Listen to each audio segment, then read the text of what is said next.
Hello and welcome to the video. This is a look at this little camera drone here. Now this is the Zino Mini SE from Hubsan. Now I need to say that I'm actually a Hubsan fan.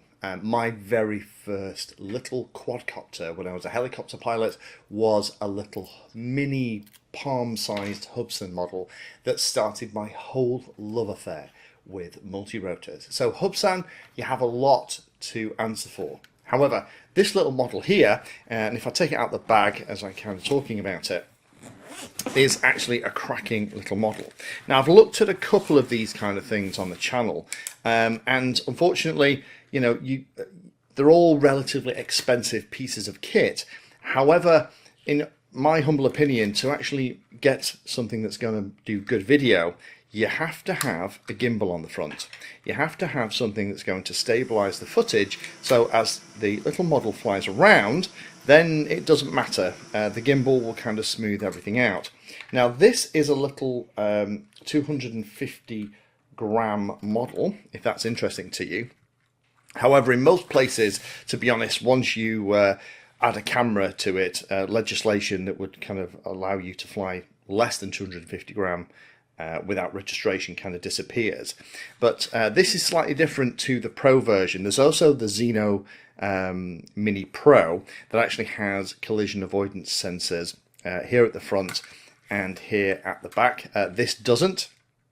This is a little bit cheaper than the Pro, but it does take some absolutely beautiful images. Now there is a slot for an SD card, bind button at the side, the sensors at the bottom. This is optical flow, and believe it or not, we also have a landing light.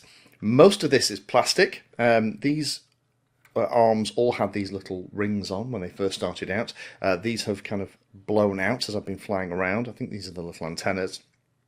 But the only part that feels metal is this bit here, and I think this is the heat sink. This gets a little bit warm in flight. So the quad itself is very cute. In the box as well, the kit. Underneath the quadcopter, we get the transmitter. Unlike some, you can actually see there are wires that go up into the lobes, and it also very nicely has this to me looks like a robot. Hello. It does also have room for a phone or something at the bottom, and it comes out, it's sprung loaded a huge way. So even if your phone is massive and you have it in a case, it still fits, and then it connects via this cable into the phone at the bottom. Now it hasn't got any sticks in it because the sticks normally live in these little slots at the bottom, very much like a lot of the others about. I put my sticks in here. My top tip would be I would paint these orange, because I guarantee when you're doing this in the field, you will drop one, it will disappear into the grass and you'll never see it again. The nice thing is there is a spare set of these sticks in the kit. So standard controls, left, right, forwards, backwards, turn around, gain height and lose height. Other things that come in the kit. This one comes with 2 batteries. One's already in the model.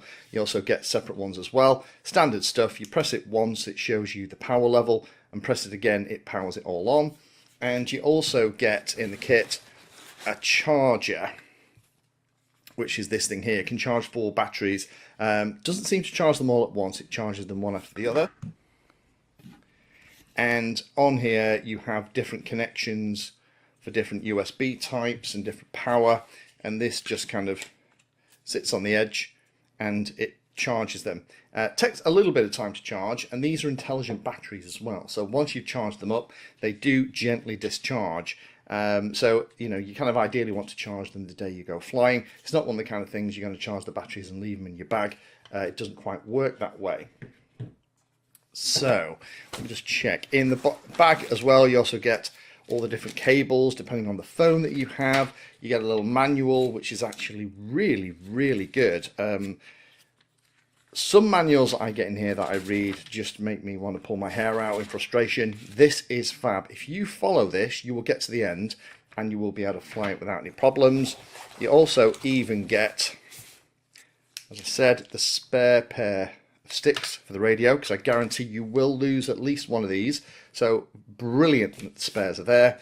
And you get the little tool, which is a micro Phillips crosshead style, and that's just to make sure that the props are held on. No spare props in the box, be aware of that. So I thought the best way for me to actually show you how this thing works is for me to just clear the desk a little bit, power everything up, connect to it, and show you all the different kind of camera options that are available from this little chap. Because this has loads of different options, and this is where a lot of the differences come between these individual models. So first of all, let me turn on the receiver. So press the power button once and then press it and it powers on. Controls on the top, that's to start, stop recording. For video, that's to take a photo. That little rotating control moves the gimbal up and down, and then you have a return to home emergency oh dear button, the power button, and you have 3 flight modes, which is kind of filming, normal, and sport. I've flown most of mine in filming. It makes it very slow and very regal, so it makes lovely footage, but if you want to fly a bit faster, you absolutely can. Now, in terms of turning this thing on, I'm going to press it once and press and hold it again.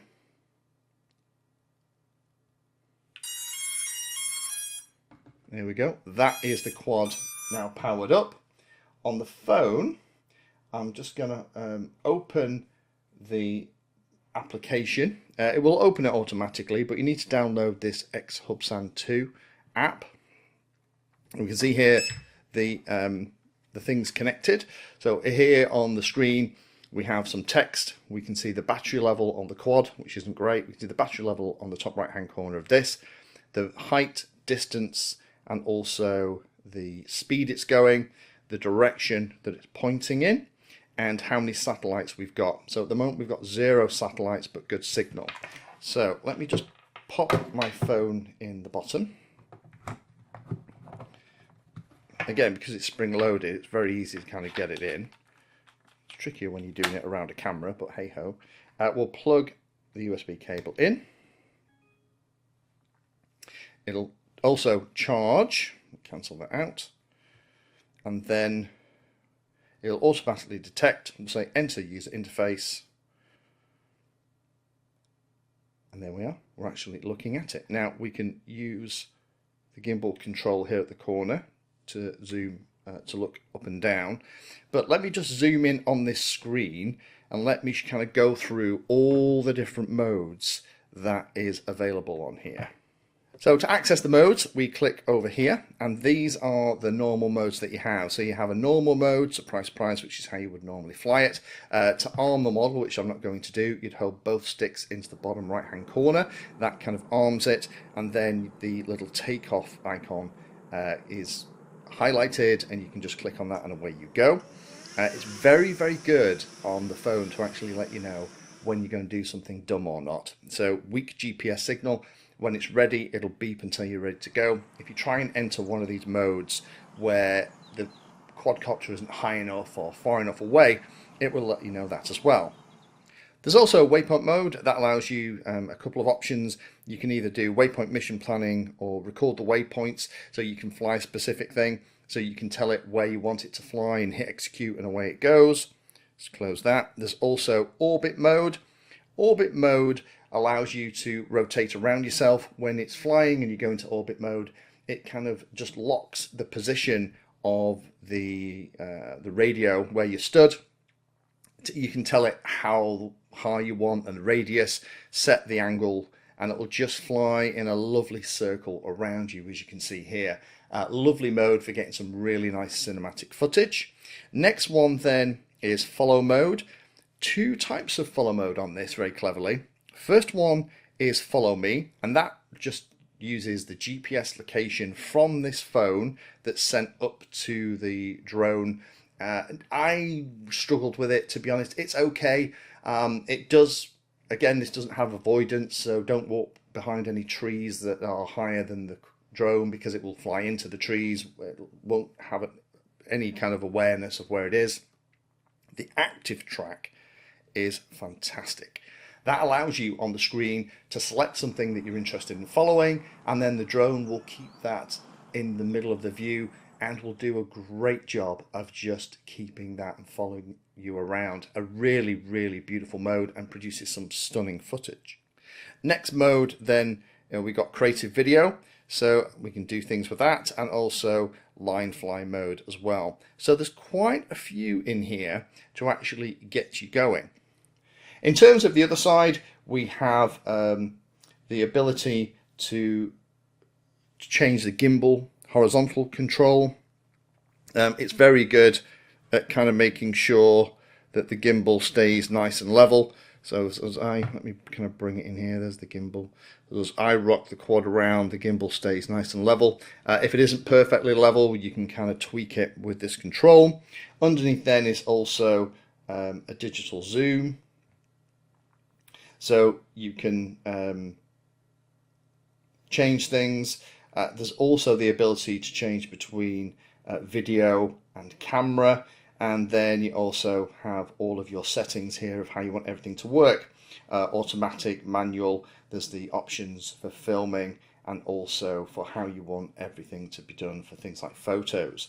So it's absolutely piece of cake to do this. In terms of flying is super easy as well. Again, as I said, you just hold the sticks to the lower left hand corner, the props will start, and then you can just fly around. The optical flow works incredibly well at lower altitude, and at night it also has that landing light that it'll turn on to help maintain a particular position. The return to home has let me down a couple of times. If you try and initiate a return to home when it has a weak GPS signal, or the signal it isn't great for some reason, then it will do weird things. Like in this, for example, I actually initiated return to home and it just started climbing into the sky. So I wouldn't rely on return to home with all these quadcopters or filming drones. I'd always make sure that you keep it well in sight, and that particularly for the first couple of goes that you're flying in an area that doesn't have lots of obstacles and lots of things that you can fly in. In terms of this thing, I am very impressed. This is very similar in quality and also very similar in performance to the DJI kit that I've tried in the past. Now, I looked at a model a couple of weeks ago that was more expensive than this, but didn't have the gimbal or the longer flight times that this thing has. This is the one that I'm actually using at the moment to take to the field to go out and fly. So if you have been looking for a cheaper camera drone to do the kind of stuff that we've been looking at in the video, and you don't want to invest in a DJI system, then this one at the moment is the best one that I've tried for the money. Again, links down below if you're interested in having a look.